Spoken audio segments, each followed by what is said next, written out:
Okay, well, welcome everyone to this first in the autumn series of Heart to Heart. We had a little break for the summer.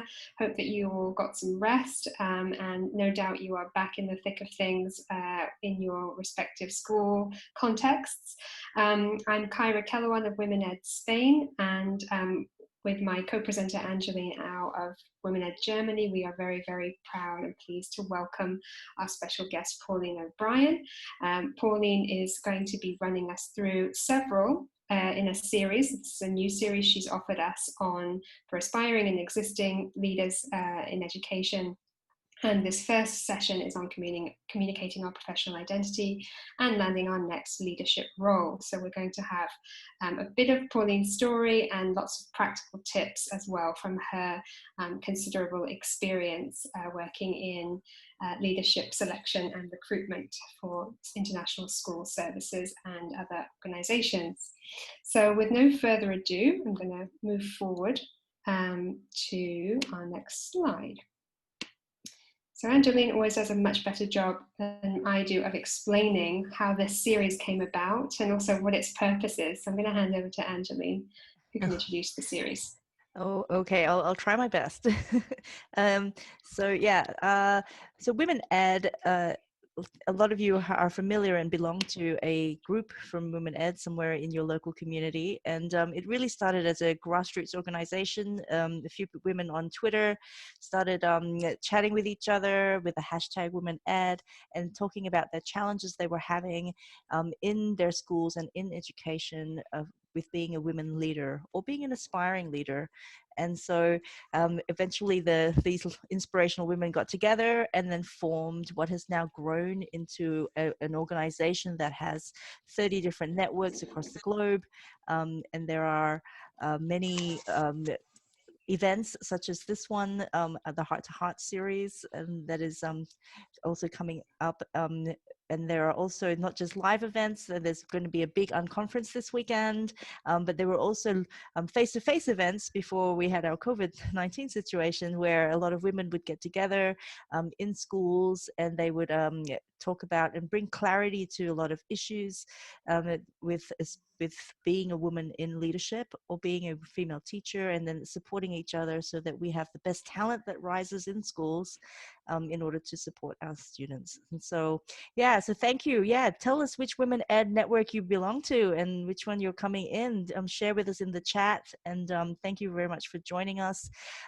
When we went into lockdown, Kyra and myself had a chance to meet with each other. I'm from Women Ed DE in Germany, and Kyra is from Women Ed Spain, and a lot of our events got cancelled, and so we decided to go online, and this is how we started the Heart to Heart series, and which we are excited to bring you a new series this academic year as well. So back over to you. Thank you for that intro. Yes, I just think it's a nice little story that we tell about how this has grown beyond our 2 regional networks and now incorporates people from all over the world, which is fabulous. Thank you to all of those of you from the various Women Ed groups. Northern Ireland is here, and another Germany member, and I'm sure we'll have other potential future participants in Women Ed. So that's great. A few housekeeping notes before we get started. Obviously, we're in a webinar today. We can't hear what you're saying, but we do want you to use the chat and the Q&A function. You can post burning questions in there. You can also reply to all of us so that we can all see your questions. And periodically, we'll be stopping to ask you to reflect on some things as well to help us direct the flow of conversation. We want these sessions to be conversational in nature, but of course, we also recognize that it's easier sometimes to keep on message when we are not muting and unmuting ourselves. So we'll try and give you an overview and then ask you lots of questions. So please do get involved. This session is being recorded, so if you know that someone would have liked to have joined us but they can't, feel free to share the link with them that I've posted at the end of the presentation that links to the Women Ed Leaders YouTube channel. And you can also find it again on Twitter, so we will be retweeting it after the fact, either from the Women Ed DE or the Women Ed España handles. You can also reach us via the links below as well. You can at us during, if there's something that resonates with you. We'll be happy to keep that conversation going later on Twitter as well. So with no further ado, I want to introduce Pauline formally and welcome her and thank her for giving up her time and giving us some of her expertise to share. Pauline has been attending the Heart to Hearts, I think, since the very first one. She has been a loyal follower of our activity and has been a valued contributor from afar. And now we're very, very happy that she's agreed to give us some of her time and share with us her story. So currently she's the Director of Administrative Searches and Governance Services at ISS. This role was new this year. Prior to that, she was the former Director of Career and Recruitment Services at the Council of International Schools and supported women's initiatives throughout her career history, but I began to know of her and her involvement and interest in women ed while she was at CIS. She's developed a long and wide range of career initiatives over her career. She wanted us to be able to definitely mention to those of you from the US that she supports the ISS Marianne Haas Symposium for Women Leaders, and she has served on the International Task Force for Child Protection. So as I mentioned before, she's been a long-time advocate for women ed. She's been following and watching from the wings, and now we're delighted to be able to have her share her vision, her story, and to help you practically with some steps to be able to go for that next role, or indeed identify the factors that maybe are preventing you from sharing your own personal brand, or even knowing how to do that. So thank you very much, Pauline. Lovely to have you here. You're welcome. What an introduction. When I hear the 20+ year career, I'm thinking, where did that go? As I was prepping for today, I was writing out some notes for myself on my career, and then I realized, gosh, I'm over half a century old now, so I guess I should have reached some form of career at this stage. But I'd like to extend a personal welcome to everybody as well. Great that you're taking time out to come and listen to stories, because I think with stories is how we learn, isn't it? It's how we gain insights into others, how others have done things, and maybe we can take one piece of information with us that we can use in our next steps as we take that next step, whether it's a team lead role or a leadership role, or just taking on leadership of a project, whatever that is. I'd also like to just send huge congratulations to everyone actually who's dealing with COVID right now, but in particular to educators, if I may. I am absolutely blown away by the resilience I'm seeing within our community all around the world. I get still to travel around the world from my, behind my screen every day, and I'm learning and listening to all the innovative ways that people are dealing with COVID in schools, how they're offering blended learning, how they're offering online, and hybrid models, and how everyone is just quite tired, but really continuing to support our students. So a real call out to all educators for doing that. I think that's quite appropriate. So yeah, my story. I hope that by the end of this story, you'll start to understand my brand, or get a sense of who I am and how I've built my own brand. When I grew up, we would never have talked about something like a brand. So that's new terminology that I think we all have to get used to and feel comfortable using. But it is certainly a thing of now, that it is something we have to be busy with and to know what our brand is. So I grew up with really strong Irish women around me who instilled values in me that are core to me actually today. We didn't talk about values when I was growing up. They were just kinds of expectations, things I simply had to do. I was encouraged to be strong, to be courageous, to always work hard, to be patient and kind, to show compassion and care for all. I was told to be respectful. I was told to be a good Catholic. I was told to not be big-headed. And I was told to not take myself seriously. So there's a lot there, isn't there, really, to take in. So a lot was expected of me, but it was actually not really that explicit. I took all of this to heart actually as a child and worked really hard at school. I achieved well. I played competitive sports and coached a team. I sang in the folk group at Mass. I worked hard in my mother's small business where I discovered my entrepreneurial skills. I was courageous and at 18 embarked on a gap year, unheard of to anyone in my family at that time, and left the island to explore the world. I'm still on that gap year because I've never actually returned. I secured a position as a nanny with the Irish diplomats in the Netherlands for my gap year, and I learned a lot about diplomatic matters and had the privilege of moving in these circles. And the family I was with always included me in everything they did. My female boss at the time really encouraged me in developing my skills. So I actually ran that household where a lot of entertaining was done with high dignitaries and excellencies crossing our floor every day. I was encouraged to do new things like cook meals I'd never heard of, and travel to countries I've never been to. And at the same time, she encouraged me to learn the Dutch language. At the end of that year, with all these new skills, I was encouraged by this strong female, and I was about to return to Ireland to take up my studies. And so I decided to earn some cash because I was going to be a poor student when I went to Ireland. And I went to work for an international firm to do some temporary work. While at that firm, I got invited to a party and I met my husband. And basically the rest is history. I've been in the Netherlands for 32 years now, and we have two amazing, accomplished daughters in the bargain.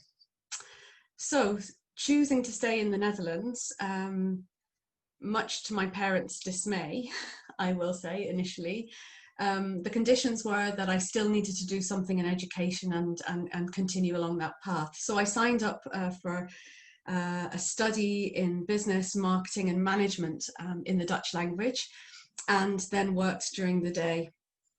I secured an entry position at an international firm in The Hague, Pharmaceutical International Federation, and I worked incredibly hard during the day, studied diligently in the evenings. I was noticed at that time by a powerful female in this organization who quickly secured me for her department, which was the first global role I secured. I have to say I was ecstatic, to the least, because here was an opportunity that I was certainly going to grab. I was hugely grateful for this opportunity, and I started to travel the first time around the world, having these wonderful experiences. My leadership career truly started here as I was promoted from one role to the other. I actually always thought it was because I worked hard and got the job done. But I realized later that it was because I was building my skill set and my competencies and my expertise that people wanted me to be involved in their projects. I also started to realize that actually people recognized that I was reliable, intuitive, I understood the bigger picture, and these were skills and competencies that people wanted on their teams. So then we had the privilege of our first child arriving, and it was a huge time of reflection for me. Should I stay at home and be a mum, as was common in the Netherlands in those days?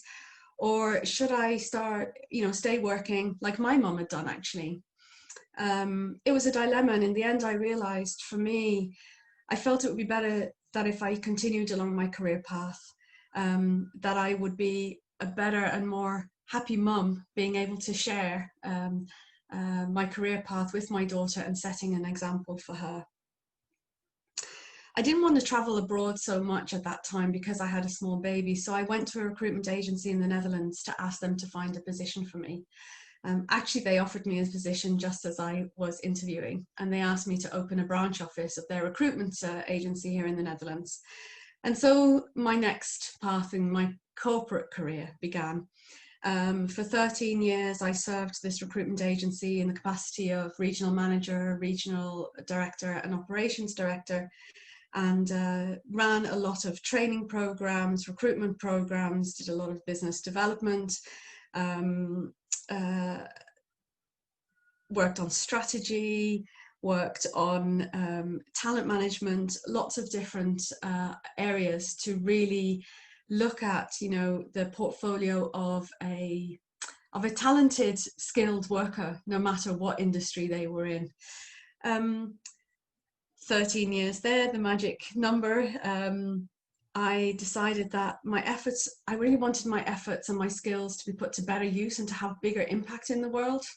I felt corporate industry at that time was not for me. I wanted to to have impact. And I thought, I saw the role at CIS come up, and it was talking about refreshing and changing the scope of how recruitment is done in international education.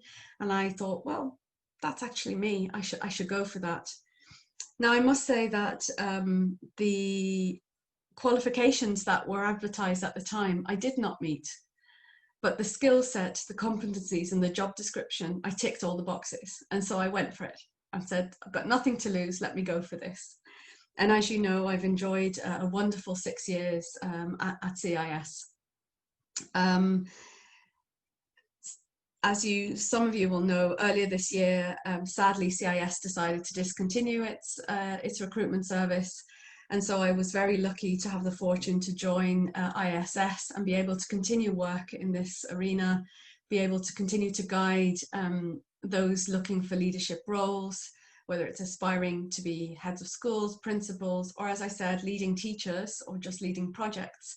You know, I'm really happy to be continuing in this world. That's my story so far. I hope that resonates with some of you as you think about the various experiences you've had along the way. Mine has certainly been hugely interesting and hugely fulfilling, with ups and downs along the way, and we'll talk about that a little later in this session. But for now, that's to date. That's you in a nutshell. Well, yeah.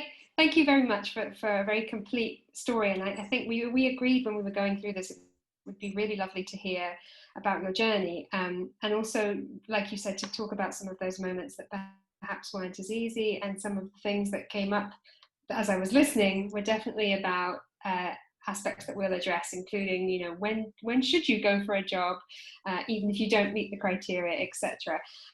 So I'd like to move on by asking a question before we sort of show off the first talking point we're gonna cover, and that's a question for the audience members. So we'd like you to type in your answers, if you can, into the chat. I'm going to ask you what you think personal brand is and why it might be necessary. So we'd love to hear your thoughts on that question. What is personal brand? Why is it needed? And we're specifically interested in your thoughts and ideas as educators. So hopefully there's some typing going around, along in the background. Pauline, I know you're going to introduce us in a moment to the concept of personal brand, why it's needed. Perhaps you can just say a few things about your experience with educators and the terminology that we're using. Yeah, I find educators hugely humble in their approach and hugely uncomfortable about talking about achievements and accomplishments. If you start to talk about curriculum or anything that goes on in the classroom, educators can keep you engaged for a long time. When you start to talk about, but what was your impact in the classroom, or what did you do to drive the excellence that was going on, then there's a pause. It's, how do I talk about that? Mm-hmm. People don't want to boast. People don't want to be overconfident. People don't want to appear arrogant or too self-confident. And these are some of the blocks we find, and we'll talk about that later, but these are some of the blocks I find that people just don't know how to articulate what it is they want to say. And I often come across this with lots of leaders, male and female, as I do my job recruiting for leadership roles. And I'm sure, I see that Bridget has joined us, Bridget McNamee, who's coaching a lot of women at the moment with her company, and I'm sure she comes across this all the time as well. You know, how do we boost the vocabulary and feel comfortable about what we're saying? Well, we've had some ideas coming in through the chat, so that there's a few different ideas there about whether personal brand is how you promote yourself, and that it's not easy, that it's a way of expressing your purpose. Similarly, your personal and professional values and what you are prepared to do or stand up for. I like that answer because it infers some action, some activity needed to create this and shape this. So thank you for those ideas, everyone. So maybe we'll move into what it actually is for you, Pauline. Yeah, So your brand is who you are, and indeed what you stand for, your values and how you talk about them. And hopefully in my story there, you could see the things that were instilled in me and that I also thought and think are really important, you could see coming through. I think what I've learned is that your brand is your story, your strengths and your reputation and your attributes. So not necessarily what somebody else thinks about you, not necessarily how someone else thinks you should be, but actually it's all about you. So how do you feel comfortable in building your brand? And what I've learned now, looking back, is that you have a brand all the time. You don't have to wait to be in a leadership role to have a brand.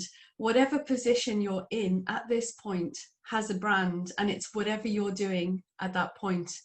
And then when you get to the ripe old age that I am, you know, you build on those experiences and your brand can change as you go forward in your career as well. But it's about starting and feeling comfortable, because when you feel comfortable speaking about it, then it becomes real, doesn't it? And then people believe you, and you start to have people, you know, recognize your brand because you decide it and not somebody else. That was your quote, wasn't it, Kyra, from Obama? Fantastic. Yeah, if you don't get out there and define yourself, you'll be quickly and inaccurately defined by others. I think we can all relate to that. You know, how often have we been branded inaccurately? I know I have, for sure. And I didn't always know what to do around that. And I think I fought someone else's perception, or tried to change someone else's perception about me, rather than concentrating on what I think about me and what my brand is. So if there's any piece of my learning I can share, is the sooner everyone does this, the better, because then you feel confident and you feel comfortable in your brand. Indeed. Yes. Yeah.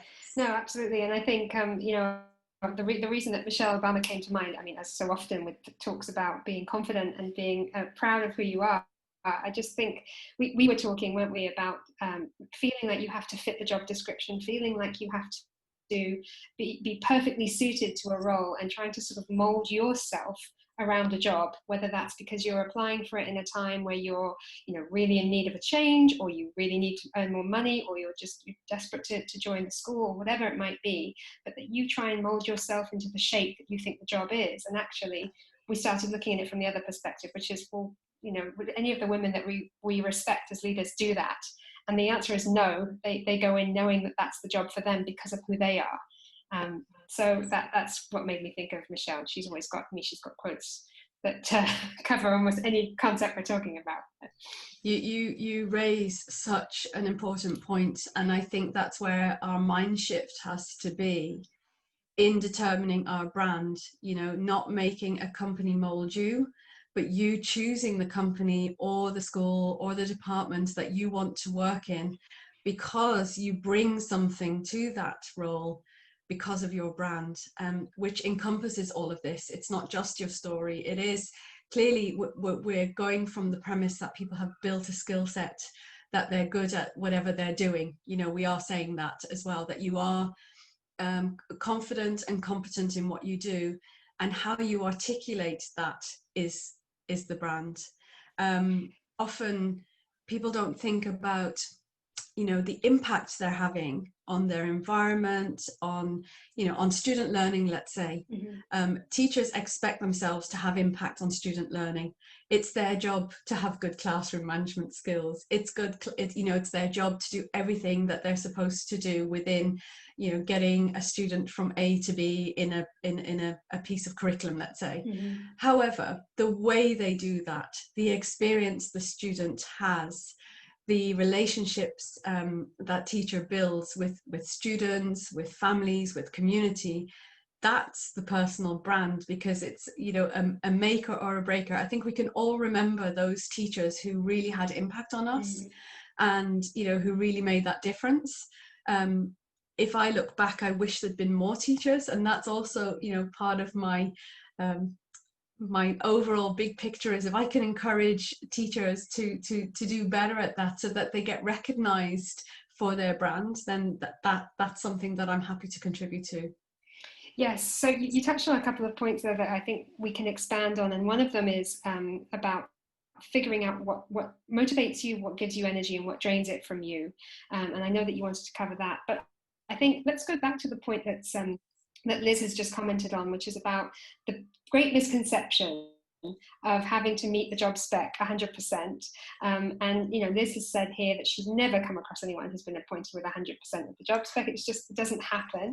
And when recruiting, she finds someone brings something to enhance your existing thinking. So that's about having an open mindset, of course, when you are hiring. But how important is it to match the job spec, and how much do you prospect as you're looking at candidates? From my perspective, a job spec is the biggest wish list an employer and hiring manager has. So we pile on there because we have an opportunity to look at what skills and competencies are out there now. So we have this huge wish list of all the things that we want to have, and I'm sure all of us in our time have seen endless tasks that are required, or endless duties that we would be required to do. Hopefully now you're seeing a shift in international education through work that we would have done at CIS, that I know School Spot is continuing to work, and I know Alison is with us today, to look around skills and competencies. So as we educate leaders to write better job descriptions that really talk about skills, competencies, and attributes rather than a list of tasks, because of course, depending on the context you're coming from, will depend whether you've had to carry out those tasks or not. If you're in a school in China concentrating on X, you might go to a school in Africa who doesn't even have that. Let's even think of curriculum. You may work in an IB school in China and then go to a British curriculum in Africa. So those curriculum pieces, while it's important to mention understanding of a curriculum, even if you haven't worked in it, you have ideas of curriculum. You may have done amazing developmental work in a curriculum, and that contribution might be really valuable in another school, for you to bring that perspective to the school. So it's always about, I advise people to look at a job description. If you don't cross off half of it, then you might want to ask yourself if it's the right job, or if you're stretching yourself too much by thinking you could do it all. But if, there's a couple of things that you think, well, I do know a lot of the theory, or I'm able to talk about it, but I just haven't done it.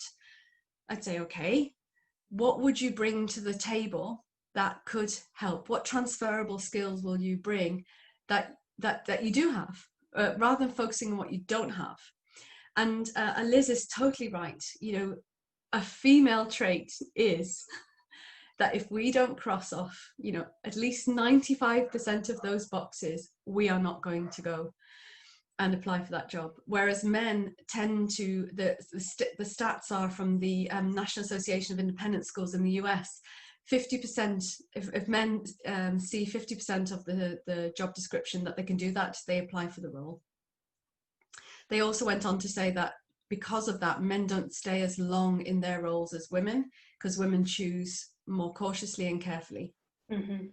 Wow, those are interesting facts, I think, as well. And do you think, Pauline, that has to do with being confident, or is it competence, or is it a combination of both? Because one of the Women Ed's 8 C's is about being confident. And so when we look at a job description, do we need to be more, feel more empowered and feel more confident to apply for roles, or is it, or perhaps it's as one of the famous people are saying that men perhaps are thinking that they're more competent than they are.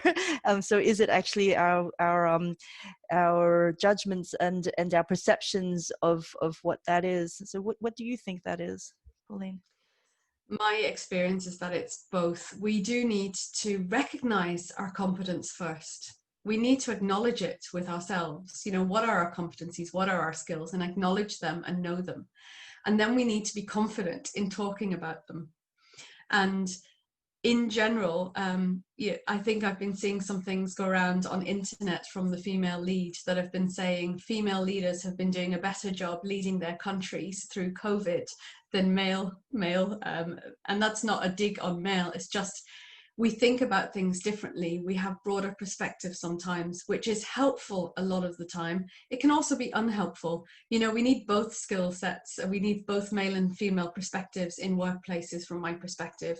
But I do believe that we have to start by being confident, and often confidence is seen as being forceful, or I think words like bossy are used, or too straightforward or too direct.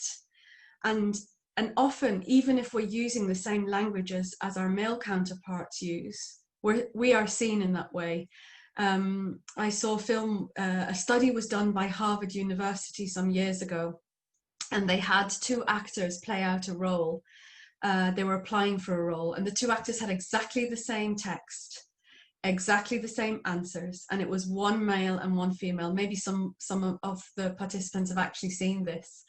And they had a panel judging these two applicants for the role, and the applicants were made up of male and female. And it was amazing to see afterwards that the females were actually using terms like, this female candidate was bossy, this female candidate was too confident, this female candidate was too pushy. So I think we've got to start to learn language and start to recognize in each other as females, supporting each other. You know, how do we speak in a way that doesn't put somebody else off? Just this week, I was asked by a male colleague if I felt a female was too forceful. And I asked him, can you explain to me what's forceful? What have you experienced as forceful? And when he described it, it was basically that this lady knows her stuff, is not afraid to come out and talk about it, and is really confident in her skills and in her demeanor. And that's the point I think we have to get to. We have to continue to pave a way to call things out at times as well. Call things out in settings where we may be called out by men or women who are not seeing that actually we're just, you know, being as confident, as factual, as to the point as our male counterparts might be. So I want to go back to something that you mentioned earlier, which was about figuring out who we are, why it's important, you know, to go back to the branding issue, but also to connect to that uncomfortableness about representing our brand. So, you know, obviously it's important to understand how we create one and how we embody one, but then we're also perhaps limiting sometimes ourselves in terms of how we are communicating that. What ideas or what concepts would you have to help us figure out how to understand what our motivations are, put that together into our branding for ourselves, and then communicate that in a way which is not going to detract from what we really can bring? I think some tips are to, you know, we all know ourselves pretty well. We know what energizes us. We know what sucks our energy. We know what we concentrate on first when we got down to doing the job we need to do, and we know the things that we leave behind us. So I think it's always a case of really being honest with yourself. What am I really good at? And in what setting do I thrive? Where's my passion coming out? Where can people feel that? And establishing that, and then looking for evidence in our careers of when we've done that and when we've been the best at doing that. Often when I'm interviewing people, when I say, tell me about, you know, your position in Munich, let's say, and then the position thereafter was in the States, wherever it was, I can often see, depending on how people start to talk about each role, how much they enjoyed it and how much of their skills and competencies were shown in each role.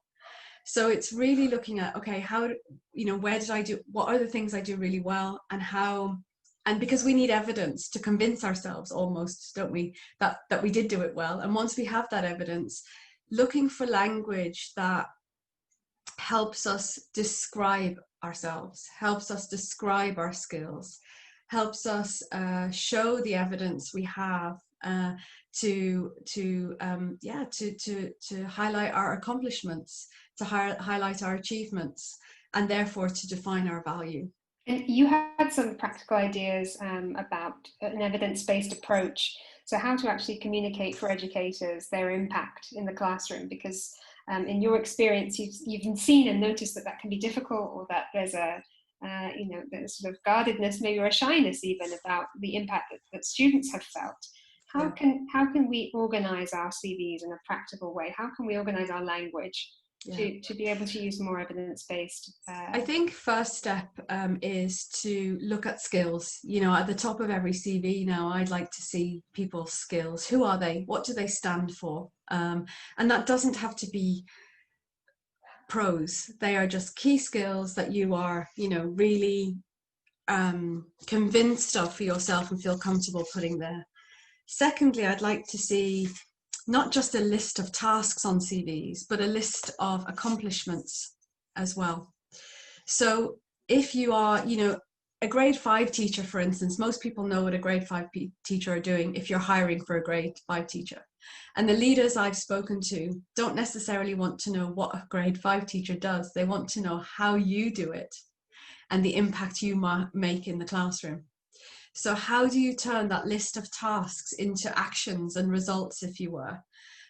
So describing something that could, you know, I led student learning around a topic X is usually what I say, what I see. So how do you turn that into something like, I led student learning with a class of 35 students, resulting in the average grade of student learning increasing by 2%. And I did this by giving students ownership of their learning, or whatever that is. I'm just trying to throw out some examples there to give you an idea of how you turn that around from a task to an action and then a result. Does that answer a little bit of what you're at, Kyra? It does, thank you. Sorry, I'd gone forward one slide too many. So moving into that more practical skills-based area, I think we wanted to ask the audience a question just to see how we sort of frame the conversation next. So Angeline, I think we have a poll ready. Yeah. Angeline's yes, we do. I'm going to launch the poll. And so we wanted to find out about what are your experiences? What are possibly some blockers that you've had in doing all these things that Pauline has said? Is it imposter syndrome? Is it feeling like, oh, that's maybe not just me? Can I really do that? Was it the glass ceiling that you felt, you know, you were there was a block for you to aspire towards the next leadership position? Sexism at work, lack of school resources. Resources could be PD, perhaps, or was it other blockers? And if you choose other blockers, maybe you'd like to just add into the chat some other factors that you felt, you know, blocked you from either finding your own brand or applying for the new position, and surrounding this topic that we have today. Yeah, and that's really interesting, the results that are coming in already. So imposter syndrome is winning, but we have a lot of others as well. So we hope that you'll share those others with us so that we understand what they could be. So Pauline, why don't we start with imposter syndrome then, as that seems to be the big unspoken one.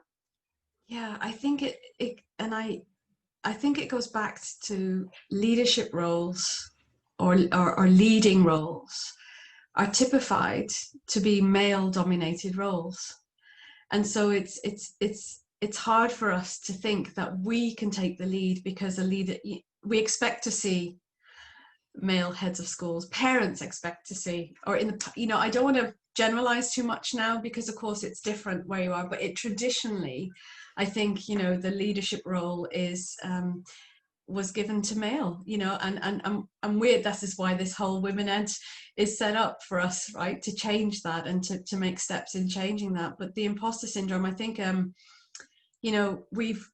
there's a book by Joan Williams called What Women Want at Work. And she talks about the biases that women have to deal with as they, she's done some extensive research on the things women have faced at work, the glass ceiling, the tightrope, what does she call it, the maternal wall, and the imposter syndrome is I think relates to that, because we always seem we have to prove it again, and that's why we feel imposters sometimes. We have to prove it again and again and again. I read something recently that said, when men make mistakes, they're just mistakes. When women make mistakes, they're deemed incompetent. And so again, it's around our demeanor. How do we ooze confidence and be fine with making a mistake, rather than believing ourselves that we're incompetent at that time? I was just thinking about that this morning when I woke up and I watched the presidential debate, and I was thinking, wow, when we saw how Hillary handled the last one, I'm trying not to show my colours, although I clearly am, but I just thought, wow, she really had no recognition of how difficult it is to debate with President Trump, and yes, it really shone that we would judge her much more harshly than we would have anyone else who was faced with the same issues. So the other blockers that came in were things like age, which I think is an important one to consider, and having a job title that is a well-known title in the field, but doesn't really convey what I have done with the role, which I guess is where the personal story and the mission at the top of your CV comes in. So yeah, maybe you can speak a bit to the discrimination aspects of some of those things that feed into imposter syndrome, but also can be other very real blockers that are happening in the background. Yeah, I think discrimination is broad, isn't it, when we talk about that? And I don't know that we can cover that topic, if I'm honest, in the time we have left here. So maybe we keep that. But discrimination, discrimination in the sense that, not being given an opportunity or not being given a chance, that is certainly the case.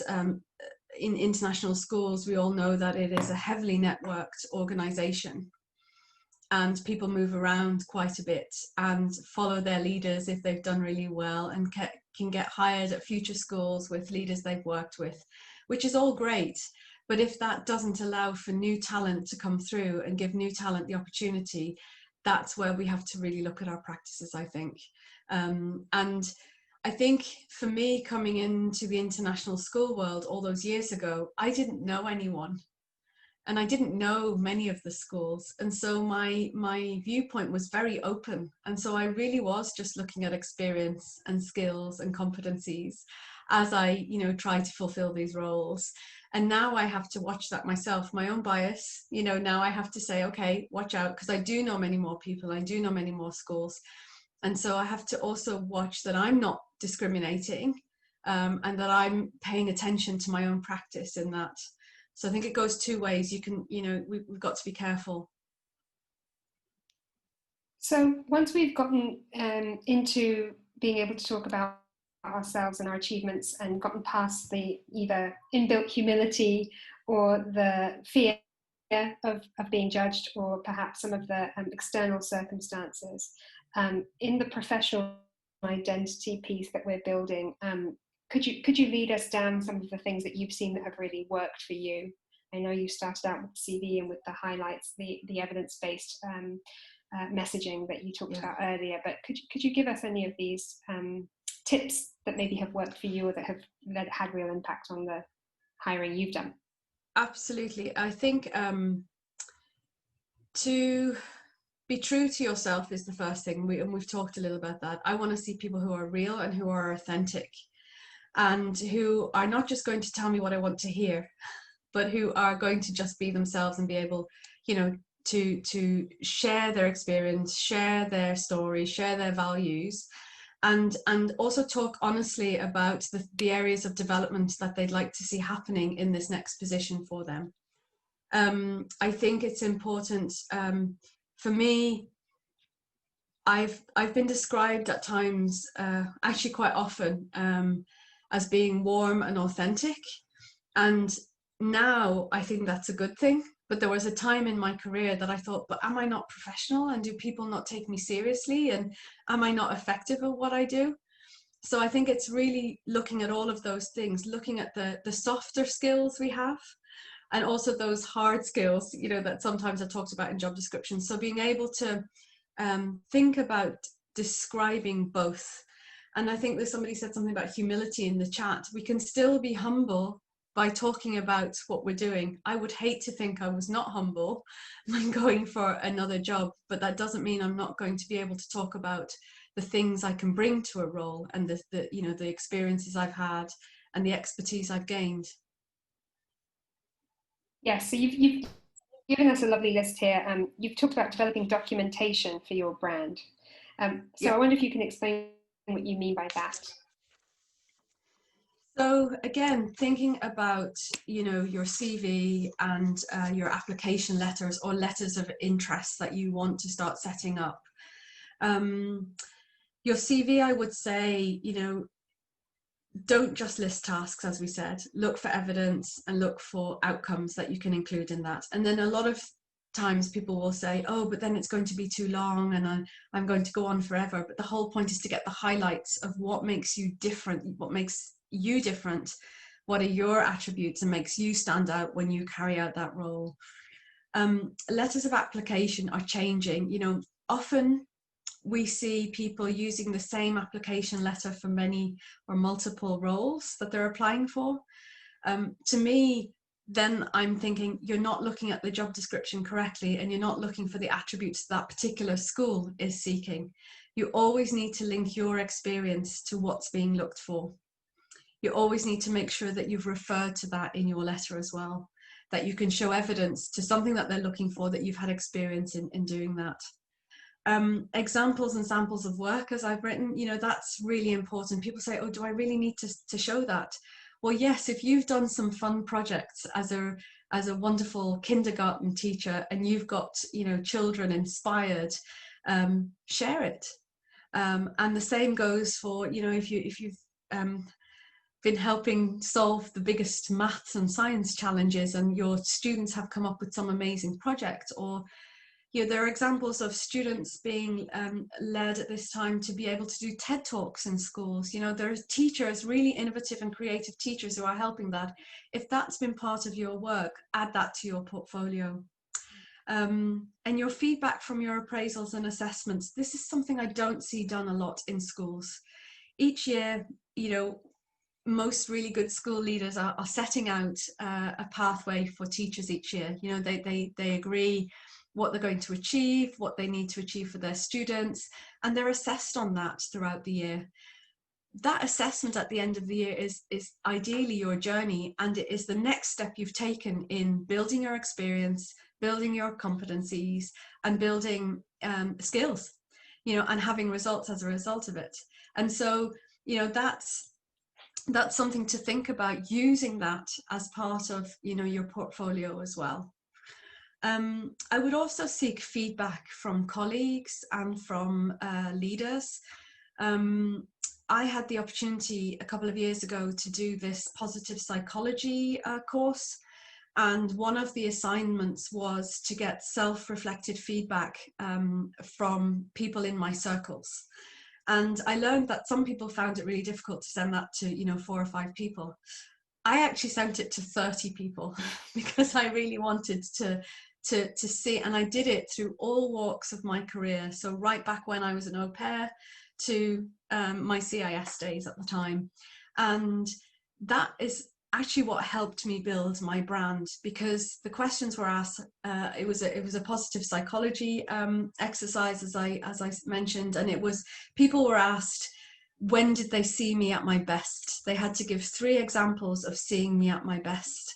And I thought that was a really powerful way for me to learn, number one, what people thought at that time, the impact it had on them, and then my recollection of it. And it was one of the most joyous exercises, I have to say, I've done for years, because you know, there were things that made me cry, there were things that I thought, oh gosh, I never realized I had that impact. There were other things that really surprised me as well that people wrote, but it was hugely reflective, and I would encourage people to do something similar. And again, in building that positive brand that we need to build, that will help us, because then we'll understand what people see about us, and either we can agree with that and say, yes, I'm happy with that, this is how I see myself as well, or does that person think that about me? I need to do something about that to claim my own brand back, right?